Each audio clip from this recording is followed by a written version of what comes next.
সুপ্রিয় দর্শক, সবাইকে প্রীতি ও শুভেচ্ছা। আপনারা জানেন রংপুরে এক অধ্যক্ষকে গ্রেপ্তার করেছে। কারা করেছে?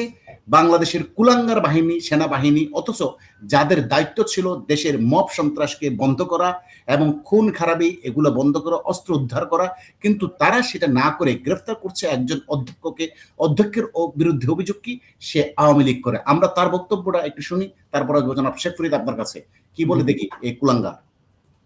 আমরা গোয়েন্দা তথ্যের ভিত্তিতে জানতে পারি বিদ্যামী স্কুলের অপোজিটে ক্যাপিটাল কলেজে মনোহর হোসেন খান মিনান নামে একজন ভদ্রলোক আছেন এই কলেজে, যিনি হচ্ছেন আওয়ামী লীগের সাথে সক্রিয় সদস্য ছিলেন এবং আগে অতীতে উনি স্বেচ্ছাসেবক লীগের সদস্য ছিলেন এবং আসার পর আমরা ওনার সাথে জনাব শেখ ফরিদ, আপনি শুনলেন অধ্যক্ষকে গ্রেফতার করেছে এবং তার বিরুদ্ধে অভিযোগ তিনি স্বেচ্ছাসেবক লীগ করতেন এক সময়, এখন আবার আওয়ামী লীগের লোকজনের সাথে কথা বলছে সে অভিযোগ।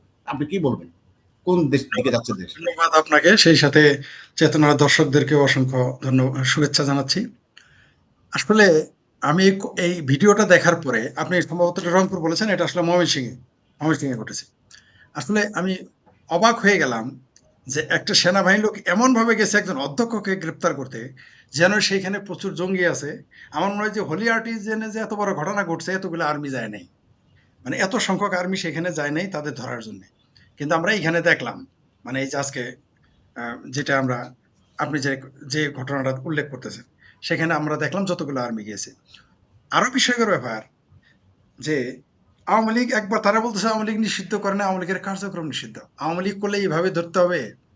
বাংলাদেশে এত খুন, এত ধর্ষণ, এত মব ভায়োলেন্স চলতেছে, কই আমরা তো দেখি না সেনাবাহিনীদের এত তৎপরতা।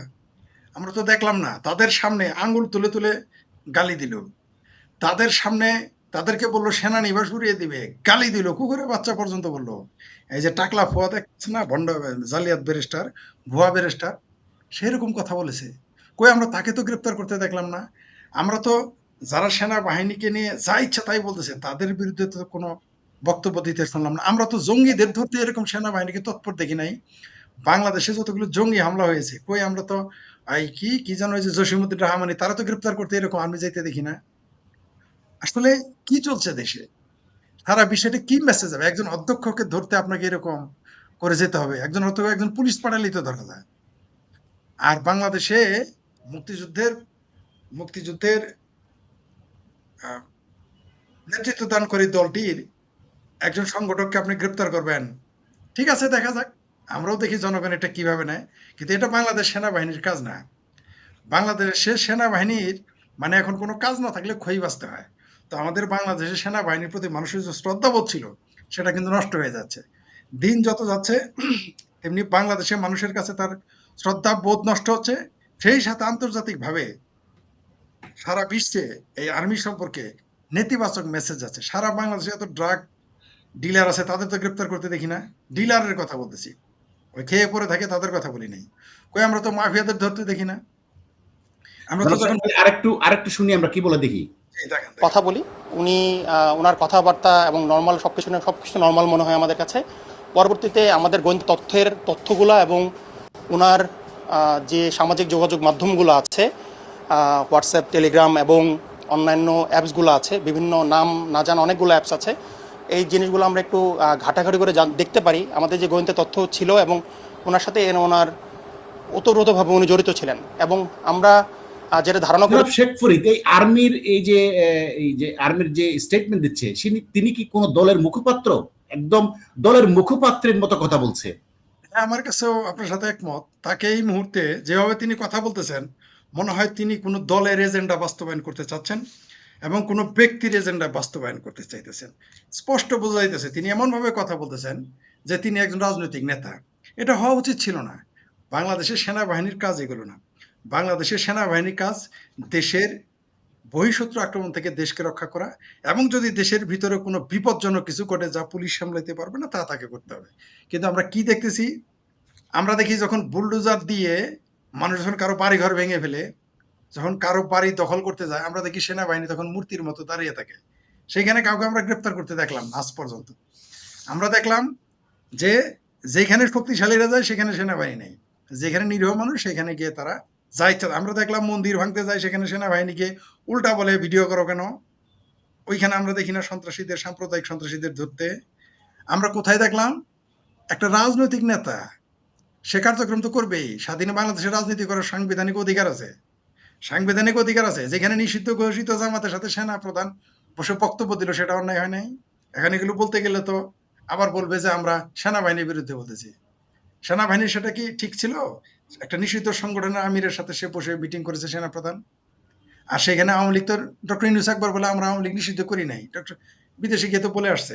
জনাব শেখ ফরিদ, আরেকটা প্রশ্ন, এই আপনি জানেন উগ্র সন্ত্রাসীরা, জঙ্গিরা ঘোষণা দিয়ে কুড়িলে মন্দির ভেঙে ফেলবে, সেখানে সেনাবাহিনীর কোনো খবর নাই, অথচ সে বক্তব্য দিচ্ছে। আরেকটু শুনেন কি ধারণা করছিলাম উনি ময়মনসিংহ সদরের এবং ময়মনসিংহ জেলার আওয়ামী লীগকে পুনর্গঠিত করার কাজ করছেন, উনি চেষ্টা করছিলেন।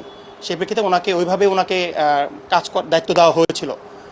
আমরা ওনাদের ডিভাইসটাকে, ওনাদের মোবাইল ডিভাইসটাকে এবং ওনার জব্দর যা যা পাওয়া গিয়েছে সেটা আমরা পুলিশের কাছে হস্তান্তর করেছি। পুলিশ বাকি কাজগুলো করবে, আইন কী কী ব্যবস্থা নেওয়া যায় সে অনুযায়ী পুলিশ বাকি কাজগুলো করবে। দেখেন কতগুলো সেনাবাহিনী গেছে। জায়েদ, এই যে এই কুলাঙ্গার জায়েদ, এই সেনাবাহিনী সে কি দলের মুখপাত্র হয়ে কাজ করছে? যেখানে মন্দির ঘোষণা দিয়ে মন্দির ভেঙে ফেলছে, মাজার মসজিদ ভেঙে ফেলছে, সেখানে যাচ্ছে না, অথচ এই যে একটা নিরীহ মানুষকে ধরে নিচ্ছে। কোন দেশে আছেন আপনি? ভাই, ওই যে আপনি যেটা বললেন যে ওইখানে কেন সেনাবাহিনী ক্যান্টনমেন্ট উড়িয়ে দিতে চাইল বাহিনীদের, সেখানেই তারা যায় নাই। তাদের সামনে আঙ্গুল উঁচিয়ে উঁচিয়ে মৌলবাদীরা কথা বলছে, মাদ্রাসা ছাত্ররা কথা বলে নাই। তো এখানে তারা কেন যাবে? কারণ তারা তো একটা নির্দিষ্ট এজেন্ডা বাস্তবায়ন করতেছে, এটা তো পরিষ্কার এখন আমাদের কাছে। আর একটি রাজনৈতিক দল সংগঠিত করা কি বিরাট অপরাধ? এটা বিরাট অপরাধ। কিন্তু জামাত শিবির যখন নিষিদ্ধ থাকে, জামাত নিষিদ্ধ থাকে, তাদের তো এত তৎপর হতে দেখি নাই আমরা। এতে তো বোঝা যাচ্ছে যে তারা বিশেষ দলের, বিশেষ ব্যক্তির, বিশেষ গোষ্ঠীর বা ভিন্ন দেশের বিশেষ এজেন্ডা নিয়ে তারা কাজ করতেছে। এবং এর সাথে সেনাবাহিনীও বোঝা যাচ্ছে তাদের আস্কারা রয়েছে। এটা আমরা দেখতে পেলাম যে আপনি বলেন কুড়িল নাকি খিলক্ষেতে মন্দির ভাঙতে গেছে, সেখানে আমরা তাদের ভূমিকা দেখিনি। বরং ওইখানে দেখলাম একটি ছেলে অভিযোগ করলো যে সে ভিডিও করতে গেছে, তাকে বাধা দিচ্ছে, মানে তথ্য জানতেও দিবে না। আমরা দেখলাম যে আদালতের বারান্দা থেকে একটা যুবলীগ কর্মীকে টেনে হিচড়ে মারতেছে সবার সামনে, সেখানে আমরা যেতে দেখি না। এই ভায়োলেন্স চোখে পড়ে না তাদের। আর গোপনে কি করতেছে তা তাদের চোখে পড়লো। তো বাংলাদেশের এই আওয়ামী লীগ একটি বৃহত্তর দল, তারা সুসংগঠিত হবে না তো কি হবে? তারা তো আসবেই। এই বাংলাদেশে বহুবার আওয়ামী লীগের বিরুদ্ধে এরকম নির্যাতন নিপীড়ন করা হয়েছে। এদের কি ঠেকানো যাবে? আইয়ুব খান চেষ্টা করছে, পারে নাই। 15ই আগস্টের পরে চেষ্টা করছে, পারে নাই। তারপরে বহুবার শেখ হাসিনাকে হত্যা করার চেষ্টা করছে, পারে নাই। পারবেও না। এগুলো যারা করতেছে, এতে কি হচ্ছে? দেশ ধীরে, ধীরে, ধীরে, ধীরে মানুষ, সেনাবাহিনী এবং রাজনৈতিক নেতা এদের মধ্যে একটা বিভেদ সৃষ্টি হচ্ছে। এবং এটা দেশের জন্য খুবই খারাপ হবে। এটা ভালো হবে না। আর সেনাবাহিনীর জন্য তো এটা ভালো হবেই না। আজ পর্যন্ত বাংলাদেশ সেনাবাহিনী কোন দেশের সাথে যুদ্ধ করছে? তারা যে এত বড়, বড় কাজ করে, কোথায় যুদ্ধ করছে তারা? ওই পিস মিশনে যাওয়া ছাড়া কোনো কাজ করছে তারা? এই দেশের সেনাবাহিনীর তো কাজই এখন প্রশ্নবিদ্ধ। এরা ওরা কি এরা কি জিন্নার উত্তরসূরি? এরা কি পাকিস্তানি প্রেতাত্মা? মানসিকভাবে অনেকেই মনে করে, সবাই না, অনেকে এখন মনে করতেছে যে বাংলাদেশ সেনাবাহিনীতে একটি অংশ জামাতের মাইন্ড সেটআপের। অনেকেই মনে করতেছে যে একটা না, এটা পাকিস্তানি তো মাইন্ড করার কিছু না, তো জীবন্ত সত্য। আপনি একজন আওয়ামী লীগ সে করে বলে তাকে আপনি ধরে নিয়ে যাবেন এরকম ঘটাও করে, অর্থাৎ দলবল বিশাল বাহিনী নিয়ে, তাহলে তো বোঝা যাচ্ছে যে আপনি একটা দলের এজেন্ডা বাস্তবায়ন করছেন, পাকিস্তানি এজেন্ডা বাস্তবায়ন করছেন। সৃষ্টি করতেছে যাতে মুক্তিযুদ্ধের পক্ষের দল, আওয়ামী লীগ এবং মুক্তিযুদ্ধের পক্ষের মানুষগুলো রাস্তায় না নামে। একদিকে পাবলিক দিয়ে ভায়োলেন্স করাবে, মব ভায়োলেন্স করাবে, এটা তো মেটিকুলাস প্ল্যানের অংশ। আর অদ্ভুত ব্যাপার, মেটিকুলাস প্ল্যানটাকে ইদানিং এমন ইংরেজি শব্দ অনেকেই বুঝে না, মানে আসলেই বুঝে না। মেটিকুলাস প্ল্যান হলো সূক্ষ্ম ষড়যন্ত্র। এই শব্দটা অদ্ভুত ব্যাপার। মেটিকুলাস প্ল্যান বলে, সূক্ষ্ম ষড়যন্ত্র বলে না। মেটিকুলাস প্ল্যান মানে সূক্ষ্ম ষড়যন্ত্র মতো একটা বিষয়। এই সূক্ষ্ম ষড়যন্ত্রের অংশ না, এগুলো স্থূল ষড়যন্ত্র। এখন এগুলো স্থূল হয়ে গেছে, আর সূক্ষ্ম নাই। এখন এগুলো পরিষ্কার বোঝা যাচ্ছে যে এই যে মব ভায়োলেন্স, এগুলো সরকারের ইশারায় হচ্ছে, সেনাবাহিনীর ইশারায় হচ্ছে। এবং যারা মব ভায়োলেন্স এর মধ্যে পড়বে না, তাদেরকে গিয়ে আর্মি ধরে আনবে। এটা তারা এখন বুঝে ফেলছে। এই কারণে পুলিশকে তারা বিশ্বাস করতেছে না। পুলিশের হাতে তারা এই জন্য অস্ত্র সরায় নিচ্ছে, এখন লাঠি হাতে দিবে, পুলিশের চৌকিদার বানাবে। এই তাদের প্ল্যান। কিন্তু সেনাবাহিনী এখন চৌকিদার রূপান্তর হয়ে গেছে। তারা মদ উদ্ধার করছে, গাঁজাগাত উদ্ধার করে, কোন মেয়ে কোন ছেলের সাথে ঘুমাইলো সেটার দিকে নজর। কিন্তু বড় বড় ক্রাইম হচ্ছে, অস্ত্র নিয়ে ঘুরে বেড়াচ্ছে প্রকাশ্য, তাদের ভাই, কোনো খবর নাই। ওইটাই তো বললাম, কাজ না থাকলে খই বাঁচতে হয়। এরা খই বাঁচতেছে, এতে তো কোনো কাজ নাই। তো কোনোদিন তো যুদ্ধ করতে হয় নাই, যুদ্ধ করতেও হবে না বাংলাদেশের সেনাবাহিনীর। ঠিক আছে? কোনোদিন তো যাবে না তারা।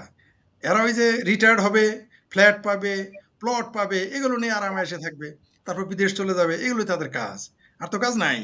২-৪ জন এমপি মন্ত্রী হবে, আর তো কোনো কাজ নাই এদের।